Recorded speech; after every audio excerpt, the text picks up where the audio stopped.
Train থেকে সন্তু যখন স্টেশনে নামলো প্রায় তখন রাত 8টা বাজছে। তখনই ও ল্যান্ডিং করলো ট্রেন থেকে নেমেই দেখতে পায় একটা চাওয়ালা ওখানে চা বিক্রি করছে স্টেশনে। তখনই চাইওয়ালা বলছিল চাই গারাম। তখনই সন্তু বলল, কাকা শুনছেন, এক কাপ চা হবে, আমাকে তাহলে দেন। হ্যাঁ তা ডাকছো, তা চা খাবে নাকি? চা দেবো 1 কাপ। না কাকা চা খাবো না, এখান থেকে শিবরামপুরের পোস্ট অফিসটা কি করে যেতে হবে আমাকে একটু বললে ভালো হয়, আমি তো চিনি না তাই জিজ্ঞেস করছি। তা তুমি সেই শিবরামপুরের পোস্টমাস্টার আর ওখানে কাজ করতে এসেছো? তো এখান থেকে তো মেলা দূরই হবে গো যেতে, একটু খাটনি করতে হবে তোমাকে যেতে হলে। তা তুমি এক কাজ করো, একটু গেলে দেখতে পাবে কেলোর চায়ের দোকান, ওখানে গেলে মেলা রিক্সা দাঁড়িয়ে থাকবে, তুমি ওখান থেকে চেপে রওনা দেবে। ওই চায়ের দোকানে কেলোকে বললেই ও নিয়ে চলে যাবে তোমাকে সেই পোস্ট অফিসে শিবরামপুরের। তখনই বুড়ো কাকাটা বলছিল, এই রাতে আর তো কিছু পাওয়া যাবে না রিক্সা ছাড়া, তুমি কি যেতে পারবে? তুমি তো একটা বিজনেসম্যান মানুষ। তারপরেই সন্তু ওই কথাগুলো শুনে চায়ের দোকান দিকে রওনা দিল। ওইখান থেকে যদি রিক্সাটা পাই তা ভালো, এই মনে মনে ভাবতে সন্তু যাচ্ছিল। তখনই সন্তু দেখতে পেল রিক্সা দাঁড়িয়ে আছে, আর এটা পেলাম আমি, খুবই ভালো হলো। তখনই সন্তু জিজ্ঞেস করে, এখানে কি ভানু আছে?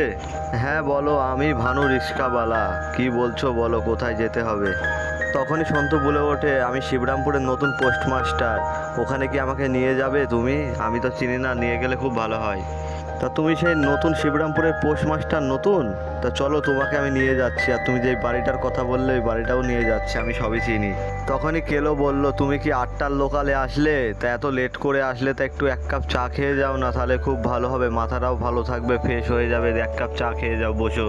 তখনই ভানু বলতে লাগলো, একেই মেলা রাত হয়ে গেছে আর তুই সন্তুকে দাঁড়াতে বলিস না, অন্যদিন আসবে চা খেতে, তুই ফালতু বকিস না। চলো বলে রিক্সায় তুলে নিল ভানু আর রওনা দিল বাড়ির উদ্দেশ্যে। তখনই ভানু সন্তুকে জিজ্ঞেস করে, তোমার বাড়ি কোথায়? সন্তু বলল, আমার বাড়ি ভানুপুরে, বুঝতে পারলে তো? হ্যাঁ বুঝলাম, সবই ঠিক আছে। তা তুমি যে এখানে পোস্টিং পড়েছে, তা তুমি যে এই বাড়িতে থাকতে এসেছো, তাই এই বাড়ির সব ঘটনাপত্র তুমি জানো তো? তখনই সন্তু জিজ্ঞেস করলো, ওই বাড়িতে কি হয়েছে? তখনই ভানু বলে, তেমন কিছু না, তুমি একাই গ্রামে থাকতে এসেছিলে তো, তার লেগে আমি জিজ্ঞেস করলাম, তুমি ভয় পেলে নাকি? তখনই ভানু বলে, লেন বাবু, তোমার বাড়ির সামনে চলে এসেছি, তুমি যে এই বাড়িতে আসবে, তা নেমে পড়ো। এই বল সন্তুকে ঘর দেখিয়ে দে, কোন ঘরে থাকবে, বুঝতে পারলি তো? তখনই বলতে লাগে, সন্তু ঘরে এসো, তোমাকে ঘরটা দেখিয়ে দিই। তখনই সন্তু বলে উঠে, এই ঘরটা তোমার, আর পাশে রান্নাঘর রয়েছে, সব চিনে ফিনে দেখে নাও, সব ঠিকঠাক আছে কি, আর কিছু লাগলে আমাকে বলো। তোমার লেগে মনির মা ভাত টাত রেঁধে দিয়ে গেছে, তোমার তো আসতে দেরি হলো তাই ও রেঁধে টেঁধে দিয়ে চলে গেছে, এখন খেয়ে নাও, দিয়ে খেয়ে দিয়ে শুয়ে পড়ো, কাল পোস্ট অফিসের লেগে রওনা দিতে হবে। তাহলে তুমি বিশ্রাম নাও, আমি চলি এখন, ঠিক আছে? ও হ্যাঁ, আরেকটা কথা মনে পড়ে গেল, ওই শোয়ার ওই দিকে জানলাটা একদম খুলবে না, ঠিক আছে তো? বুঝতে পারলে? তা কেন ভাই, খুলবো না কেন? কোনো ব্যাপার আছে? তাহলে আমাকে বলে দাও। না না, এমনি কোনো ব্যাপার নেই, ওই অমনি একটু তাল গাছ আর এমনি তেঁতুল গাছ রয়েছে, রাতেবেলায় দেখলে এমনি ভয় লাগে তাই বলছিলাম, এই বলেও চলে গেল। সন্তুর মনে কেমন একটা ঘটকা লাগলো, কি ব্যাপার, সবাই ওই জানলাটার কথা বলছে, মানা করছে, কি হয়েছে? আবার রিস্কাওয়ালা বলছিল ওই ঘরে তুমি কি জানো নাকি, এসব কি হচ্ছে, আমি তো কিছুই বুঝতে পারছি না। সন্তু হালকা তার কাটা ছিল, তাই ও ওসব কথা কিছু না ভেবে জানলাটা দেখি তো একবার খুলে কি হয়, এই বলে খুলে দিল। আর জানলাটা খুলতেই ঠান্ডা বাতাস আসলো সন্তুর গায়ে, মনটা একদম ভালো হয়ে গেল। আর দেখলো সামনে তাল গাছ আর একটা পুকুর রয়েছে, এটা দেখতে খুবই ভালোই লাগছে রাতে বেলায়। দিয়ে সন্তু বললো, আর জানলায় হাওয়া খাবো না, এই বলে জানলাটা মেরে ঘরে শুতে চলে গেল। মেলা জার্নি হয়েছে, একটু ঘুমিয়ে নি, সকালে উঠতে হবে। হঠাৎ সন্তু রাতে বেলায় ঘুম থেকে উঠে পড়লো, কিন্তু কটা বাদে ও জানে না। শুনতে পেলো একটা মহিলার কাঁদার আওয়াজ, আর উঠে পড়লো রাতে বেলায়। তারপরে সন্তু সেই কাঁদার আওয়াজ শুনতে লাগে কোন সাইড থেকে আসে, তারপরে ভালো করে শুনতে বুঝতে পারে জানলার সাইড দিয়ে আওয়াজটা আসছে, কাঁদার খোলা রয়েছে তো তাই। তখনই সন্তু মনে মনে ভাবলো, জানলাটা তো আমি মেরে দিয়েছিলাম, তা খুললো কি করে, এই বলে ও জানলার সাইডে জানলাটা মারতে গেল। আর সন্তু তখনই দেখতে পেলো জানলার সাইডে গিয়ে একটা যুবক মেয়ে রয়েছে ওই পুকুরের সাইডে রাতে বেলায়। এটা দেখে সন্তুর ভয় লাগলো বিরাট। আর তখনই সন্তু জিজ্ঞেস করলো, কে তুমি, আর এই রাতে বেলা এখানে কি করছো, আর কোথায় যাচ্ছ, শিয়ালে কুকুরে খেয়ে নেবে, এই বলে সন্তু বাইরের দিকে দেখতে গেল। তখনই সন্তু বাইরের দিকে চলে গেল, আর ওই মেয়েটাকে বারবার করে বলছিল, কে তুমি, আর কোথায় যাচ্ছ রাতে বেলায়, এই বলে আস্তে আস্তে কাছে গেল, আর দেখলো অদৃশ্য হয়ে গেল, আর খুঁজে পেল না মেয়েটাকে এদিক সেদিক তাকিয়ে। তখনই সন্তুর মনে হালকা হালকা ভয় লাগতে লাগলো, বলল এক্ষুনি ছিল আবার চলে গেল, কোথায় গেল, ওটা কি না আমার মনের ভুল, আমি তো কিছুই বুঝতে পারছি না। তখনই সন্তু এদিক সেদিক তাকাতে তাকাতে দেখতে পেলো, দিয়ে কিছু দেখতে পেলো না। তারপরে মনে মনে ভাবলো পুকুরের একটু ধারে গিয়ে দেখি জলে ফলে ডুবে গেল কি। এই বলে পুকুরের সাইডে আসতেই দেখতে পেলো। সন্তু পুকুরের সাইডে আসতেই বুঝতে পারলো জলের মধ্যে কেউ রয়েছে, হালকা হালকা আঙুল দেখা যাচ্ছে। এটা দেখে সন্তু খুবই ভয় পেয়ে গেল আর মনে মনে ভাবতে লাগলো এখানে থাকাটা আমার উচিত না, আমি ঘরে চলে যাই। এই বলে সন্তু ঘরের উদ্দেশ্যে রওনা দিল। আর ঘরে চলে এসে মনে মনে ওই সব কথাবার্তাগুলো সব ভাবছিল। তখনই সন্তু মনে মনে ভাবে এই ঘরের চাকর পাঁচু তো জানতো এইসব কথা, আর ওই রিক্সাওয়ালাটাও জানতো, তা কেন আমাকে এইসব কথাবার্তাগুলো বললো না আগে থেকে। আর ওই মেয়েটাই বা কে, যুবক, আমি তো কিছুই বুঝতে পারলাম না, ও কি পাগলি। পরের দিন সকালে সন্তু ওইসব কথা বাদ দিয়ে পুরো গ্রামটা ঘুরতে বেরিয়েছিল। এদিক সেদিক ঘুরে ঘুরে দেখছিল গ্রামটাকে এত সুন্দর। তারপরে একটা সেই পাঁচুকে দেখতে পেলো মাছ ধরছে একটা নদীর সাইডে বসে বসে। তখনই পেঁচো বলল, আরে সন্তু যে, তাই এসো মাছ ধরবে আমার সাথে, দুজনা মিলে মাছ ধরি, এখানে বসো বসো তাড়াতাড়ি এসো। তখনই সন্তু ওইসব কথা বাদ দিয়ে বললো রাতের বেলায় কোনো অসুবিধা হয়নি তো। তখনই পেঁচোকে বলছিল, সন্তু তোমার সাথে কোনো কথা ছিল, এসো এখানে। হ্যাঁ তা বলো না। আমি যেই বাড়িটায় থাকছি ওই বাড়িটার পুকুরটায় কি রয়েছে পেস্তেটায় আমাকে বলো, কাল আমি রাতের বেলা একটা মেয়ে দেখেছি ওখানে।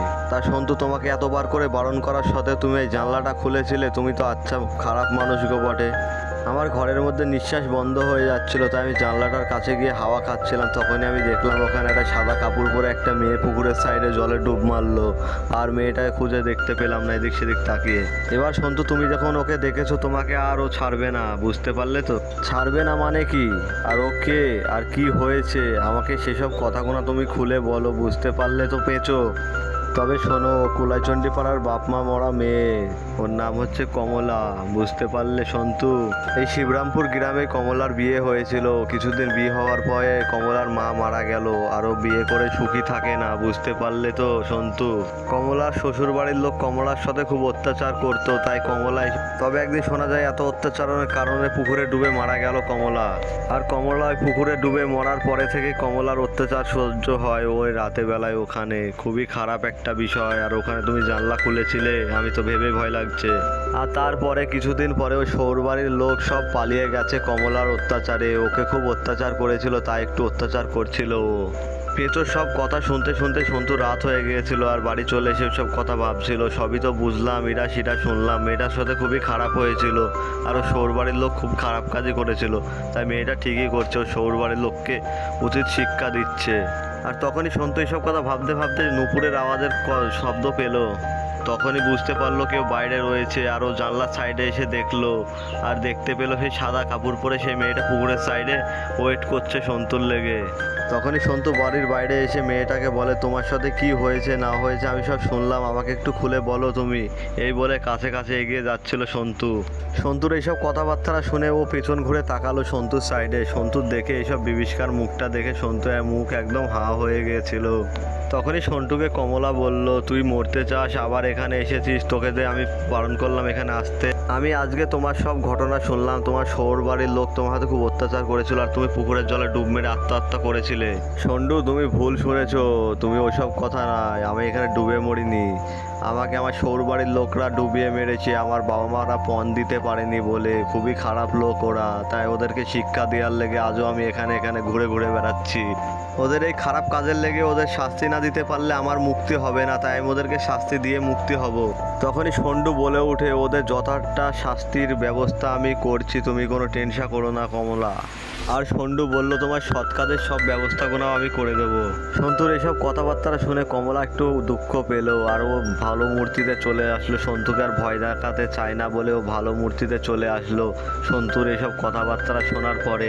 তো যাই হোক, মেয়েটার সাথে খুব খারাপই হয়েছে। ওর শহর বাড়ির লোকগুলোকে উচিত শিক্ষা দরকার, পুড়িয়ে শিক্ষা দেওয়া দরকার ওদেরকে ছেঁকা দিয়ে। পরের দিন সন্তু একটা ডুবুরিকে জলে নামিয়ে ওই জায়গাটায় বললো কঙ্কাল রয়েছে, আর কঙ্কালগুলো তুলে নিয়ে আসলো তারপরের দিন সৎ কাজ করবে বলে। এই তাহলে সেই হতভাগ কমলার কঙ্কাল বেচারি শান্তি পেল না কোনো চাইতেই, মরেও শান্তি নেই ওর। আজকে শান্তি পাবে ওর সৎ কাজটা করে দিয়ে, আমরা খুবই খুশি হলাম। আর কমলার দেহ পোড়ার সাথে সাথে ওই শাশুড়ির দেহটাও নিয়ে এসে এখানে জ্বালিয়ে দেওয়া হলো, আর এখানেই গল্পটা ফুরিয়ে গেল। খুবই খারাপ হয়েছিল কমলার সাথে। তাই এরম ধারা সুন্দর সুন্দর ভিডিও পেতে আমার চ্যানেলটাকে সাবস্ক্রাইব করো। এরম ধারা সুন্দর সুন্দর ভিডিও আমার চ্যানেলে আপলোড হয় প্রতিদিন রাত 7টার দিকে, তাই তোমরা লাইক করো একটা করে।